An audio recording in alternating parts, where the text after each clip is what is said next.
अभी आपको अहम खबर दें, ऑस्ट्रेलियावी ऑलराउंडर जेम्स फैल्कन्स PSL 7 से दस्तबरदार हो गए हैं।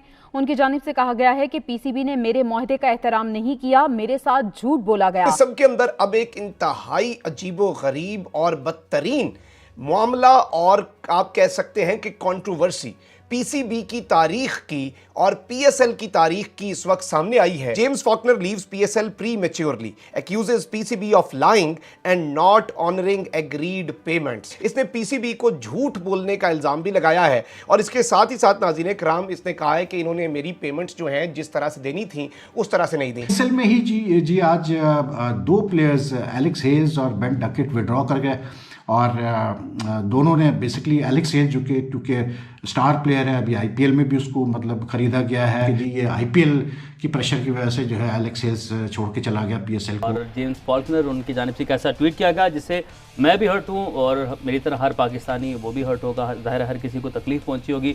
सलमान, आपने सारा मामला देखा, सारा माजरा देखा, ज़ाहिर है आपको भी दुख हुआ होगा इससे। अभी जो खबर आई है कि जी जेम्स फॉल्कनर जो है उन्होंने ये एलिगेशन लगाया है पाकिस्तान क्रिकेट बोर्ड के ऊपर। उन्होंने ट्वीट किया है कि जी Pakistan cricket board and PSL have treated me disgracefully और आई एम वेरी हर्ट और वगैरह वगैरह and I am leaving the PSL।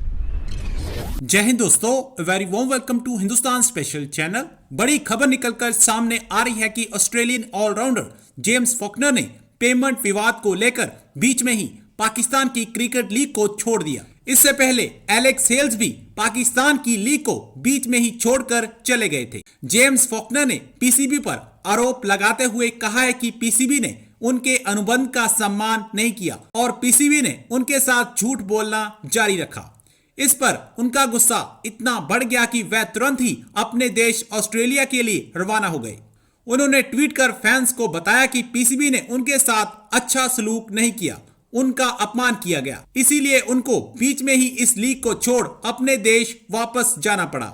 अब पाकिस्तान की एक बार फिर अंतर्राष्ट्रीय फजीहत सामने आई है। इस पर पाकिस्तानी मीडिया काफी दुखी दिखाई दे रहा है। आज की वीडियो में पाकिस्तानी मीडिया ने और क्या कहा, तो चलिए दोस्तों आज की वीडियो की तरफ चलते हैं। Thank you so much.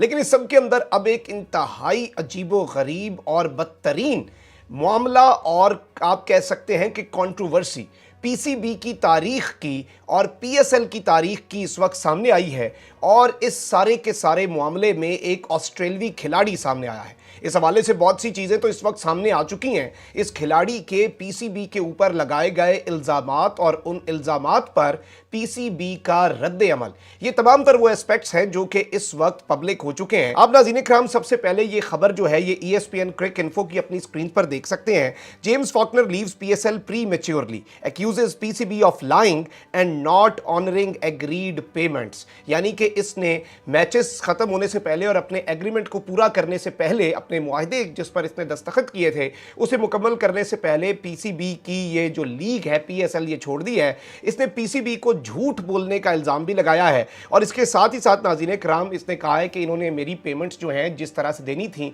उस तरह से नहीं दी। ज़रा इसका ट्वीट पढ़ ले, ये दो हिस्सों में इसने ट्वीट किया है। I apologise to the Pakistan cricket fans, मैं पाकिस्तानी क्रिकेट शायकीन से माजरत खा हूँ, but unfortunately I have had to withdraw from the last 2 matches and leave the PSL due to real PCB not honouring my contractual agreed payments.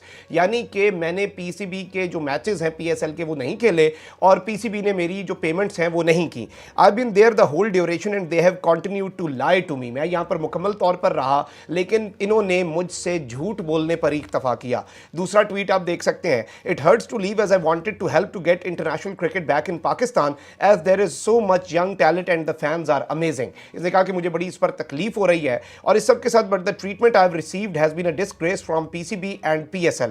I am sure you all understand my position. मैं उम्मीद करता हूँ आप सब लोग मेरी जो position है उसे समझ सकेंगे। इस वक्त मुकम्मल तौर पर भारतीय मीडिया ने आसमान सर पे उठाया हुआ है और जितना बदनाम वो कर सकते हैं पाकिस्तान के PSL को उतना वो कर रहे हैं। जबकि ज़राए ने इस वक्त PCB के अंदरूनी ज़राए जो हैं उन्होंने हमें ये कन्फर्म कर दिया है कि जेम्स फॉकनर जो हैं उन्हें मुआहदे की 70% अदायगी कर दी गई थी लेकिन जेम्स फॉकनर को रकम जो है वो वसूल नहीं हुई। ऑस्ट्रेलियावी प्लेयर्स जो हैं तारीख के अंदर, आप मैं इसलिए नहीं कह रहा कि ये इस वक्त एक तनाज़ा चल रहा है, ऑस्ट्रेलियावी प्लेयर्स की तारीख में हुल्लड़बाजी, बदतमीज़ी, इग्नोरेंस, कॉन्फिडेंस, एरोगेंस, हर चीज़ उनके अंदर बहुत ज़्यादा बहुतात में पाई जाती है, अकड़ और ये तमाम तर चीज़ें।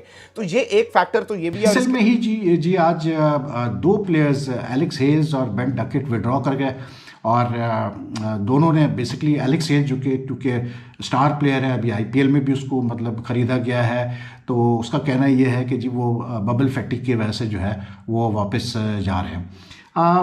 वन कैन अंडरस्टैंड कि बिल्कुल प्लेयर्स को प्रॉब्लम आ रही है बबल फैटिक की और आईपीएल में भी क्योंकि वो साइन ऑन हुआ है, तो obviously he doesn't play for, he is not being selected for England anymore, but obviously PSL खत्म होने के कुछ उनको गैप मिलेगा, उसके बाद फिर he have to fly off to India, remain in quarantine and then prepare for IPL, और फिर वहाँ पर भी उसको बबल में रहना है। सेल्स के जाने के बाद जी सोशल मीडिया पे ऑब्वियसली बात है, काफ़ी उस पर डिबेट हुई और उस पर कुछ लोगों ने ये भी जी आर्गूमेंट पुट फॉर्थ किया कि जी ये आईपीएल की प्रेशर की वजह से जो है एलेक्स हेज छोड़ के चला गया पीएसएल को और आईपीएल वालों ने प्रेशर डाला होगा। मुझे नहीं समझ में आता कि यार इस किस्म की मतलब बातें करने से फ़ायदा क्या होता है। खेल के जाएगा यहाँ से और रन करके जाएगा, तो आईपीएल की वो जो फ्रेंचाइज जिसने उसको लिया है वो तो और खुश होंगे कि एलेक्स हेज जो है इन फॉर्म आ रहा है हमारे लिए खेलने के लिए। तो इस किस्म की बात करना कि जी आईपीएल वाले जो है वो हमें मतलब हमारे लीग को ख़राब कर रहे हैं, कोशिश कर रहे हैं और उन्होंने जो है प्रेशराइज किया, ये बड़ी मतलब जो है ना doesn't make any logical sense to me, to be very honest. और ये जो हर वक्त एक एंगल निकलता है जब भी कुछ होता है पाकिस्तान क्रिकेट में कि जी इंडिया ने करवाया, ठीक है, Kashmir premier league because it's a political issue तो उसमें थे इश्यूज़, लेकिन अदरवाइज जो नॉन पॉलिटिकल चीज़ें हैं उसमें मतलब you know to just believe कि इंडिया कराता है, इंडिया होता है, इसके इंडिया का हाथ होता है इन चीज़ों के पीछे, I mean it's really it's just not sensible at all, and I think we should understand कि जो फॉरेन प्लेयर्स है वो अपना फैसला खुद करते हैं, जिस तरह एलेक्स हेज ने अपना फैसला किया। तो आईपीएल और पीएसएल का कोई कंपैरिजन नहीं है, साफ सीधी बात है। आईपीएल में जिस किस्म का पैसा दिया गया है ऑक्शन में, I mean come on, let's leave it at that, ठीक है ना, बेकार है कंपैरिजन भी करना। और जेम्स फॉल्कनर उनकी जानिब से कैसा ट्वीट किया गया जिससे मैं भी हर्ट हूँ और मेरी तरह हर पाकिस्तानी वो भी हर्ट होगा, ज़ाहिर है हर किसी को तकलीफ पहुँची होगी। सलमान, आपने सारा मामला देखा, सारा माजरा देखा, ज़ाहिर है आपको भी दुख हुआ होगा इससे, तो ये सारा क्या मामला पेश है? आपकी बात भी हुई होगी खिलाड़ियों से, दोस्तों से। आई थिंक ये वो माइंडसेट है जो सब कॉन्टिनेंट में आते हैं, countries like Pakistan, Bangladesh, India, और वहाँ आके इनका सुपीरियॉरिटी कॉम्प्लेक्स नहीं जाता कुछ लोगों का, not everybody is like that, they think they are above the law, they are above everything. अभी जो खबर आई है कि जी जेम्स फॉल्कनर जो है वो कैसे को बोलते हैं, उन्होंने ये एलिगेशन लगाया है पाकिस्तान क्रिकेट बोर्ड के ऊपर, उन्होंने ट्वीट किया है कि जी Pakistan cricket board and PSL have treated me disgracefully और आई एम वेरी हर्ट और वगैरह वगैरह, and I am leaving the PSL and I apologise to the Pakistan cricket fans वगैरह। अब कहानी ये सामने आ रही है कि जी फॉल्कनर साहब को ज़्यादा पैसे चाहिए थे, एडिशनल पैसे वो मांग रहे थे, जिसकी वजह से पता चला है। और इंटरेस्टिंग चीज़ ये है कि वो मतलब जो पेमेंट है प्लेयर्स की पीएसएल में, since the day PSL started, ये पीसीबी हैंडल करता है, फ्रेंचाइजेस नहीं हैंडल करते हैं। पीसीबी डायरेक्टली पेमेंट करता है प्लेयर्स को।